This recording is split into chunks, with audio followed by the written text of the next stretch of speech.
Hi friends! ఈ video గనుక మీకు నచ్చినట్లయితే లైక్ అండ్ సబ్స్క్రైబ్ చేయండి. గగన్ భూమిని తీసుకువెళ్ళడానికి కుటుంబంతో సహా శరత్చంద్ర వాళ్ళ ఇంటికి వస్తాడు. గగన్ని చూసిన శరత్చంద్ర కోపంగా గన్తో గురి పెడతాడు గగన్కి. అప్పుడు మీరా అడ్డం వస్తుంది.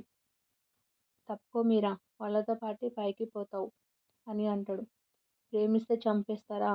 అయితే మొదట చంపాల్సి వస్తే నీ కూతురు నక్షత్రం, ఎందుకంటే ఆ కొడుకుని ప్రేమిస్తుంది అని శారద అంటుంది.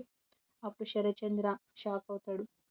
వెంటనే లేదు బావా, ఈ శారద అబద్ధం చెబుతుంది, నువ్వేమీ ఆలోచించకుండా చంపేయి బావా అని అపూర్వ అంటుండగానే గగన్ గగన్ వచ్చి నేను ఎవరితో గొడవ పెట్టుకోవాలనుకోవడం లేదు, నేను మాట్లాడాలనుకుంటుంది కేవలం భూమితోనే, తీసుకెళ్ళాలనుకుంటుంది కూడా కేవలం నా భూమిని అని అంటాడు.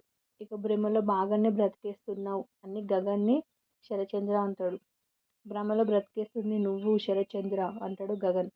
అప్పుడు శరచంద్ర ఉండి అమ్మ భూమి, నిజమైన భ్రమలో ఎవరు బ్రతుకుతున్నారో ఈ పిచ్చివాడికి అర్థమయ్యేలా చెప్పు అని భూమిని అడుగుతాడు. తర్వాత ఇంట్లో వాళ్ళు అందరూ భూమినే చూస్తూ ఉంటారు. ఇక భూమి ఏ సమాధానం చెబుతుందో, ఎలాంటి ట్విస్ట్ ఇస్తుందో చూద్దాం ఫ్రెండ్స్.